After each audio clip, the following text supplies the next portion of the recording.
주신 말씀을 통해서 시험과 침체에서 일어서자 제목을 가지고 함께 은혜를 나누고자 합니다. 성경에는 하나님의 행하신 기적들로 가득합니다. 특별히 출애굽기에는 많은 기적들이 기록되어 있죠. 타지 않는 떨기나무, 10가지 재앙, 구름 기둥과 불 기둥, 홍해를 가르시고 바위에서 물이 나오게 하시고 쓴물이 달게 되는 등의 많은 기적들이 기록되어 있습니다. 우리가 사는 지금도 하나님의 기적은 여전히 이루어지고 있습니다. 하지만 우리는 기적보다 과학을 믿습니다. 확률을 믿고 통계를 믿고 수치를 믿습니다. 그래서 하나님께서 베풀어 주신 기적을 우연히 일어난 사건으로 치부해 버립니다. 하나님의 기적을 믿지 못하는 것이죠. 여러분, 하나님을 믿는다면 우리는 하나님의 기적도 믿어야 합니다. 우리는 출애굽기에 기적을 보기 전에 기적을 믿는 신앙에 있어서 유의할 점이 무엇인가를 알고 보았으면 좋겠습니다. 기적을 믿는 신앙에서 유의할 점은 첫 번째가 요행으로 발해서는 안 된다는 것입니다. 요행은 노력하지 않고 욕심을 바라는 욕망을 말합니다. 성경에 나타난 기적 모두를 보면 분명 찾고 구하고 두드리는 누군가의 바람이 있었기 때문에 기적이 이루어졌어요. 바로 요행이 아니라는 거예요. 두 번째, 기적은 믿음과 관련이 되어 있다는 것입니다. 성경에 보면 하나같이 믿음을 보시고 고쳐주셨습니다. 또 내 믿음이 너를 구원했다라고 말씀하고 있습니다. 특별히 마가복음 5장 39절 말씀에 보면 죽어가는 딸을 살려달라는 회당장 야이로에게 예수님께서는 두려워하지 말고 믿기만 하라, 이렇게 말씀하셨어요. 곧 믿음이라는 것이죠. 믿음이 중요하다는 것이죠. 그렇습니다. 기적의 핵심은 믿음이고 믿어야 역사가 일어나는 것입니다. 그래서 믿음이 능력이 되는 것이죠. 세 번째는 기적은 하나님의 주권적 역사라는 것입니다. 우리는 기적을 가지고 믿음이 있고 믿음이 없고를 평가하거나 판단하거나 단정지어서는 안 된다는 거예요. 저분은 믿음이 좋아서 기적 같은 일이 일어나고 형통하고 복을 얻는다. 저분은 믿음이 없어서 기적도 없고 고생하면다. 여러분, 맞을까요? 틀릴까요? 이 말은 틀린 말이에요. 기적이 일어나고 잘되고 형통하는 것을 잘 믿고 못 믿고로 단정해서는 안 된다는 것입니다. 왜요? 하나님의 주권적 역사이기 때문입니다. 우리가 주관하는 것이 아니라는 것, 하나님께서 주관하신 것이기 때문에 우리는 믿음을 평가해서는 안 된다는 것이죠. 오늘 말씀에는 하나님의 기적을 가로막는 존재가 등장을 합니다. 바로 낙심시키고 불안하게 하는 바로입니다. 모세는 이스라엘 백성을 인도해서 하나님께 예배하고자 했습니다. 그런데 그때부터 고난과 분란이 시작이 된 거예요. 여기에서 알 수 있듯이 우리도 믿음으로 살려고 할 때에 모세처럼 침체기를 경험한다는 거예요. 분란과 고난이 시작됨을 통해서 낙심케 되는 때가 우리에게도 분명히 찾아온다는 것입니다. 여러분, 침체의 원인이 뭘까요? 왜 침체가 찾아옵니까? 먼저는 내가 생각했던 것처럼 일이 계획대로 안 될 때 침체기를 경험합니다. 신앙생활도 마찬가지예요. 잘 되고 건강하고 일이 척척 잘 되면 신앙생활도 재미있어요. 뭘 해도 즐겁습니다. 그런데 잘 안 되고 건강도 잃어버리고 어려워지면 신앙생활도 침체기를 경험하게 되는 것입니다. 또한 비난을 받았을 때입니다. 사람들은 비난받는 것을 무서워하죠. 그래서 비난받으면 모든 것을 포기하고 싶은 생각이 드는 것입니다. 연예인들이 자살하는 이유가 뭡니까? 그 악성 댓글들 때문에 마음이 상해서 극단적인 그러한 선택을 하고 말지 않습니까? 비난받는 것을 싫어하는 거죠. 세 번째는 지나치게 상황을 부정적으로 보았을 때에 침체기를 경험하게 됩니다. 하나님께서는 모세에게 약속을 주셨어요. 그러나 모세는 하나님의 약속보다 현실을 지나치게 집착을 합니다. 안 되는 현실, 할 수 없는 현실, 어려움 당하는 그 현실만 보게 되는 거예요. 그럼을 통해서 부정적으로 생각을 합니다. 모세는 하나님의 약속보다 부정적인 현실을 더 크게 본 거예요. 하나님의 음성보다 사람들의 비난 소리를 더 크게 듣는 겁니다. 사명보다 현실의 난관을 더 크게 생각하고 말았습니다. 모든 현실을 부정적으로 보게 되는 것이죠. 그래서 모세가 12절 말씀에 이렇게 말합니다. 백성들도 듣지 않는데 바로가 어찌 듣겠나이까. 모든 것을 부정적으로 생각합니다. 바로가 한 번 안 들었다고 앞으로도 안 들을 거라고 단정을 짓는 거예요. 이스라엘 백성들도 내 말을 안 듣는데 바로가 내 말을 듣겠습니까? 안 들을 겁니다. 이렇게 모든 상황을 부정적으로 보고 있습니다. 이처럼 부정적으로 생각을 하게다 보면 당연히 침체는 찾아오게 되는 거예요. 여러분, 일이 계획대로 안 되고 비난을 받았다고 또 현실이 부정적인 상황이라고 해서 포기해야 되겠습니까? 아닙니다. 우리는 그 침체에서 벗어나 일어나야 합니다. 모세가 시험을 당한 이유가 중요해요. 왜 시험을 당했느냐? 하나님의 말씀에 순종했기 때문에 시련이 찾아왔다는 것이잖아요. 여러분, 신앙을 멀리하는 사람에게 시험은 찾아오지 않습니다. 그러나 이상하게 신앙을 가지고 살아가려고 하면 할수록 더 시련이 찾아오고 문제가 생긴다는 거예요. 이것이 중요한 거예요. 독일의 시인인 브레이트는 이런 말을 했습니다. 죽은 물고기만이 물결을 따라 흘러간다. 죽은 물고기만이 물결을 따라 흘러간다. 반대로 말하면 어떻습니까? 살아있는 물고기는 물결에 따라 흘러가지 않는다는 거죠. 그렇습니다. 살아있는 물고기는 물의 흐름에 따라 살지 않는다는 거예요. 물결을 물러나지 않고 거슬러 올라갑니다. 거슬러 올라가기에 힘들죠. 그러나 힘들기 때문에 살아있다는 거예요. 브레이트가 말한 것처럼 편하다는 것은 죽은 것이고 힘들다는 것은 살아있다는 증거라는 것입니다. 베드로전서 4장 12절 13절 말씀에 보면 이와 같은 말씀이 기록되어 있습니다. 같이 한번 읽어보겠습니다. 사랑하는 자들아, 너희를 연단하려고 오는 불시험을 이상한 일 당한 것 같이 이상히 여기지 말고 오히려 너희가 그리스도의 고난에 참여하는 것을 즐거워하라. 이는 그의 영광을 나타내실 때에 너희로 즐거워하고 기뻐하게 하려 함이라. 아멘. 주신 말씀처럼 우리를 연단하려고 오는 불시험을 이상한 일 당한 듯 이상하게 여기지 말라는 거예요. 이 말은 무슨 말입니까? 그 시험은 당연한 거예요. 당연하게 받는 거예요. 그렇기 때문에 그 당하는 어려움과 시험 때문에 힘들어하지 말고 이상한 일 당하는 것처럼 생각하지 말고 당연하게 여기면서 그 고난에 참여하는 것을 기뻐하라는 거예요. 와, 나에게 고난이 오는 것을 기뻐할 수 있다. 여러분, 이것이 진짜 믿음이라고 생각을 합니다. 사람들이 힘들어지면 낙심하고 왜 나한테 이런 일이 생겼는가 불평할 수 있지만 우리 믿음의 사람은 다르잖아요. 그 고난을 오히려 즐거워할 수가 있어요. 왜요? 그 고난을 통해서 내게 나타내실 영광, 그 영광 때문에 우리는 즐거워할 수 있고 기뻐할 수 있다라고 말씀하고 있는 것입니다.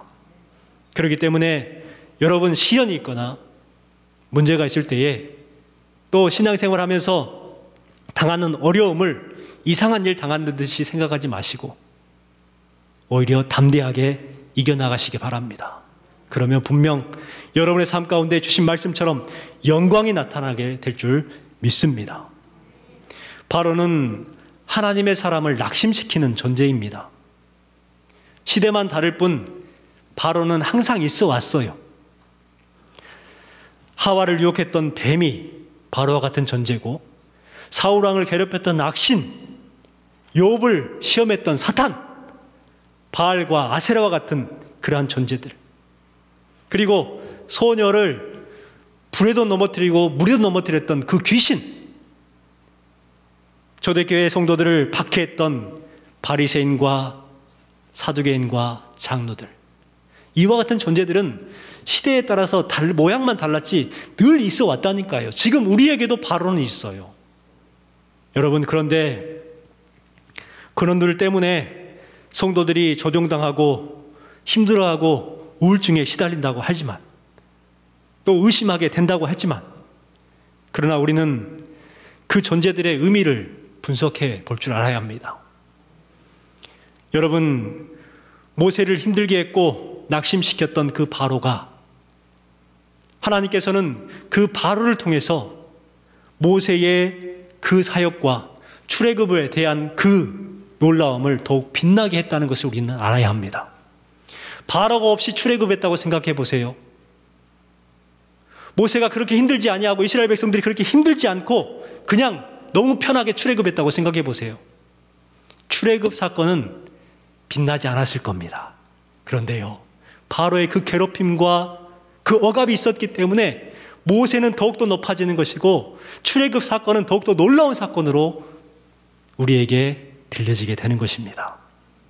그렇습니다. 우리에게도 바로 같은 존재가 있어요. 그러나 하나님은 그들을 통해서 우리의 성공을 더욱더 빛나게 하시는 거예요.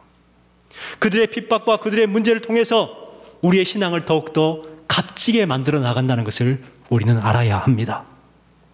어느 시인이 밤에 강에 촛불을 켜고요, 시를 쓰기 위해서 시상을 떠올리고 있었어요.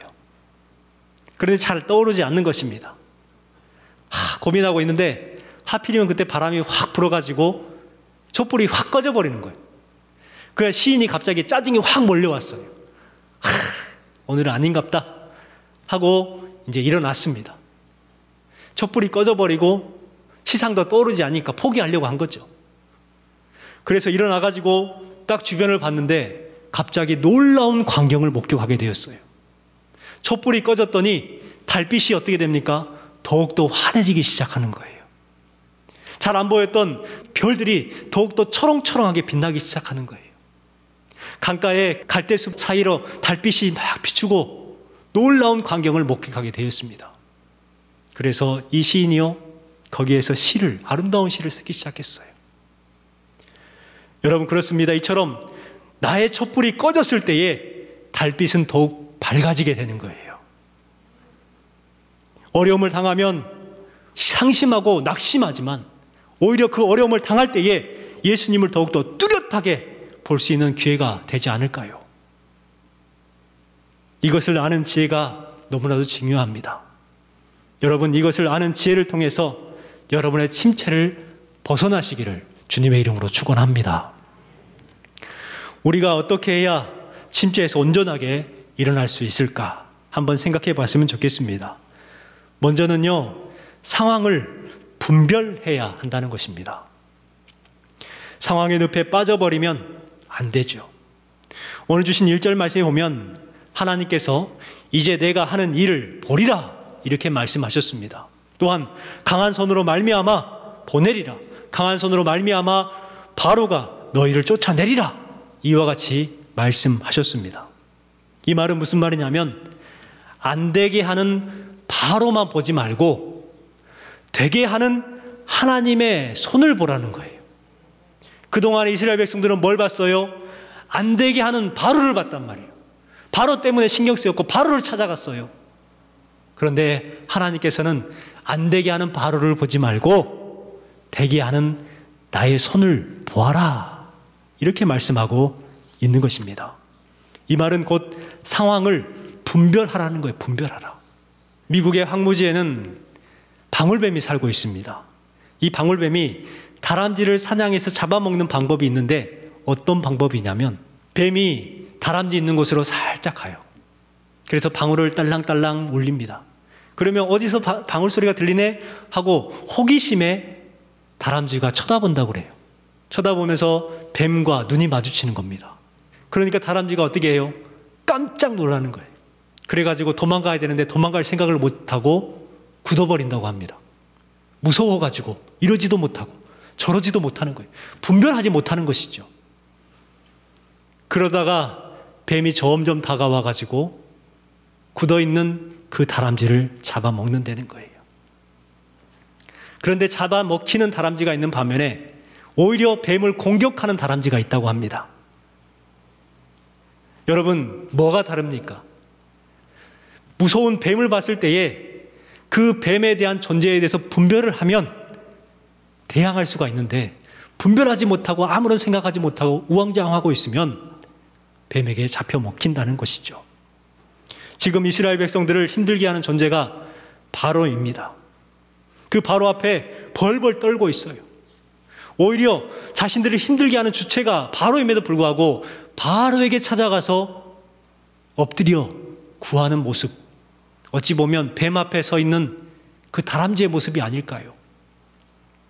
이것이 바로가 원하는 것이었습니다. 이것이 바로의 작전이었어요. 내가 너희들을 힘들게 함을 통해서 너희들이 나의 앞에 와서 엎드리고 고개 숙이는 것, 이것이 바로가 원하는 것이요, 마귀 사탄이 우리 성도들에게 원하는 거예요. 이것을 분별해야 돼요. 그런데 분별하지 못하고 거기에 속아 사는 사람들이 얼마나 많습니까? 이스라엘 백성들도 그거에 속아서 바로 앞에 찾아가서 바로한테 도움을 구했잖아요. 자신들을 괴롭게 하는 사람한테 가서 자신들을 괴롭게 하지 말라고. 얼마나 바보스럽습니까? 그런데요, 우리가 그렇게 살 때가 있어요. 우리가 이 세상 가운데 살아가면서 분별하지 못할 때가 너무나도 많습니다. 세상에 많은 사람들이 분별하지 못하고 속아서 가짜와 가라지 삶을 살고 있는 모습을 보게 됩니다. 그리고 불쌍하게 살죠. 신앙이 없어도 잘 살 수 있을 것처럼 생각을 합니다. 돈이면 다 될 것처럼 생각하며 살아갑니다. 그런데 그게 전부가 아니잖아요. 많은 사람들이 죽음 앞에 있을 때에 고백하는 것이 무엇입니까? 돈, 물질, 여러 가지 조건들, 여러분들 이런 것들 다 필요 없더라, 이렇게 말하지 않습니까? 믿음이 있는 사람들은요, 얼굴이 환해요, 밝아요. 얼마 전에도 우리 권사님과 함께 좀 고생하시는 어르신을 찾아뵀는데 얼굴이 환해, 밝아요. 신방을 다니다 보면 신앙생활을 하지 않는 분들도 많이 만나게 되거든요. 그러면 얼굴이요, 막 너무너무 고통스러워하는 모습이 역력해요. 뭐가 다를까요? 그분들이 돈이 없어서 그렇게 한 사람은 밝고 한 사람은 어두울까요? 돈의 문제가 아니잖아요. 그분들이 아파트가 없어가지고 살 곳이 없어가지고 그렇게 힘들어합니까? 아니잖아요. 예수님을 믿느냐 안 믿느냐의 차이예요. 천국을 믿느냐 안 믿느냐의 차이예요. 모세가 하나님 앞에 기도함을 통해서 분별을 했습니다. 우리도 마찬가지로 분별하기 위해서는 기도하고 말씀 충만해야 하고 은혜가 충만해야 우리 또한 분별할 수가 있는 거예요. 우리의 마음 가운데 기도가 있고 말씀이 있으면요, 쉽게 분별할 수가 있어요. 아, 이것이 마귀가 하는 시험이구나. 아, 이건 마귀가 나를 속이는 거구나. 마귀가 우리를 분열케 하게 하는 거구나. 마귀가 우리를 속이는 거구나 하는 것을 알 수가 있어요. 금방 알아요.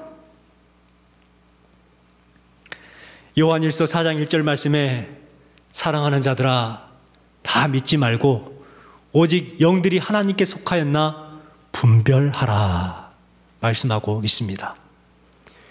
여러분, 믿음과 담대함으로 분별할 수 있는 능력이 여러분과 함께 하시기를 주님의 이름으로 축원합니다. 두 번째로는 시험이 있을수록 사람들과 싸우지 말고 하나님께 집중해야 한다는 것입니다. 사람들은 인정을 받으면 기가 살아나죠. 인정을 받지 못하면 낙심을 합니다. 침체를 경험을 해요.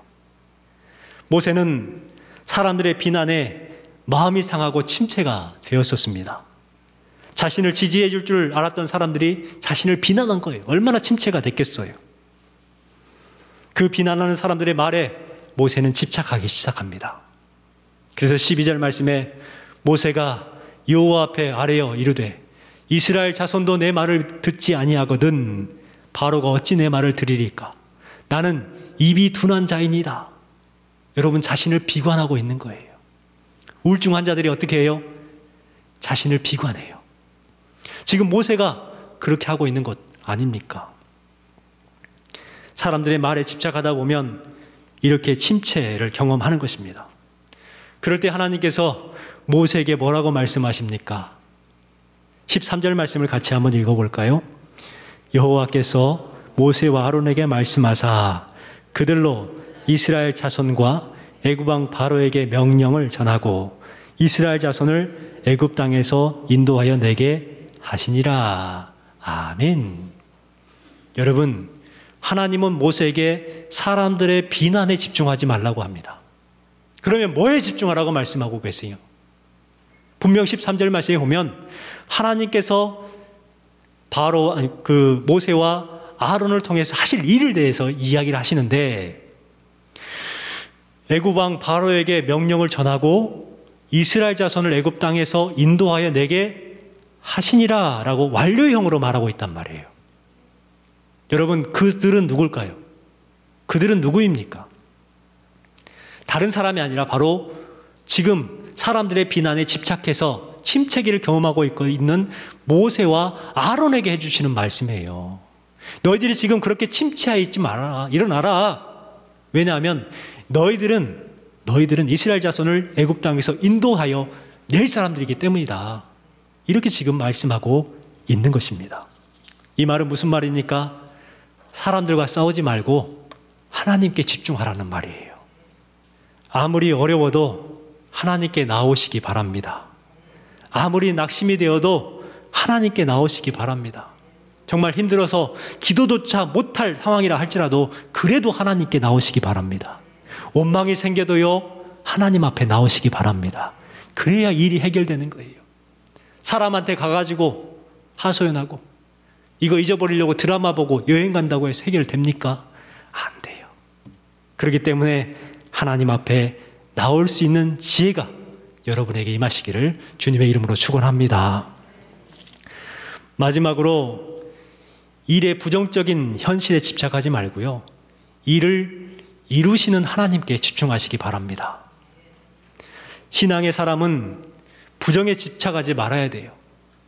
하나님의 약속을 확실히 붙들고 현실이 부정적일지라도 하나님의 약속을 붙잡을 수 있는, 하나님의 약속에 집중할 수 있는 삶을 살아가야 합니다. 오늘 말씀 2절부터 보면 하나님께서는 그동안에 자신을 소개하지 않았는데 이제 자신을 소개하고 있는 말씀들이 기록되어 있습니다. 그래서 I am, 나는 누구다, 이것을 가르쳐 주죠. 2절과 6절과 7절과 8절 말씀에 여러 번 강조를 하고 있는데 그것이 무엇입니까? 2절에 나는 여호와이니라, 6절에 나는 여호와라, 7절에 너희 하나님 여호와인 줄 너희가 알지라, 8절에 나는 여호와라, 이렇게 말씀하고 있습니다. 여러분, 드디어 하나님께서 자신에 대해서 계시를 하고 계시는 거예요. 왜요? 부정적인 그러한 현실에 집착하지 말고 이제 나를 바라는 거예요. 내가 너희들의 하나님이요 여호와다라는 것을 이야기를 해주고 있는 것입니다. 뿐만 아닙니다. 또한 2절부터 8절까지 말씀에 보면 하나님께서 이루어질 것에 대해서 이야기를 합니다. 우리 한글 성경에는 그렇게 기록되어 있지 않지만 영어 성경에는 I will, 내가, 이 말이 계속해서 반복이 되고 있어요. 총 7번이 반복이 되고 있어요. 엄청난 반복이죠. I will, 내가 애굽 사람이 무거운 짐 밑에서 너희를 빼내며, 내가 그들의 노역에서 너희를 건지며, 내가 편팔과 여러 큰 심판들로서 너희를 속량하고, 내가 계속해서 누가요? 하나님께서. 이 말은 무슨 말입니까? 이제 너희가 하는 것이 아니라 내가 한다는 거예요. 이 하나님의 약속을 믿으시기 바랍니다. 우리의 삶 가운데 그동안 내 노력으로 했다고 생각하면 여러분 금방이라도 우리는 시험에 빠져요. 하지만 내가 하는 것이 아니라 하나님께서 한다고 하면 우리는 그 어떤 일도 이겨낼 수가 있습니다. 하나님께서는요, 주신 말씀을 통해서 구원에 가시는 과정을 기록해 주셨어요. 빼내고 건져내어서 속량하며, 우리가 그러잖아요. 우리가 죄에서 건짐받아가지고 우리를 씻음받게 해주셨어요. 속량해 주셨단 말이에요. 죄를 용서해 주셨어요. 그리고 나서 백성을 삼고 하나님이 되어주셨고, 우리를 인도해서 뭐 하신다고요? 기업을 삼게 하리라. 이렇게 구원의 과정을 우리에게 말씀해주고 있습니다. 여러분, 그렇기 때문에 이 하나님의 약속을 믿고 우리는 일어나야 합니다. 현실이 중요한 것이 아니라 일어나는 것이 중요한 줄 믿습니다. 우리는 이것을 기억하고, 여러분 지금 상황이 어떠한 상황이든지 그것을 분별하고 하나님의 약속을 온전히 의지하고 일어날 수 있는 성도가 되시기를 주님의 이름으로 축원합니다. 우리 한번 다짐했으면 좋겠습니다. 함께 읽어볼까요? 안 되는 일에 집착하지 말고 이루시는 하나님께 집중하자. 사람의 인정에 집착하지 말고 하나님께 집중하자. 내 능력 한계에 집착하지 말고 능력 주시는 하나님께 집중하자. 내 부정적인 현실에 집착하지 말고 하나님의 약속에 집중하자. 할렐루야. 아멘.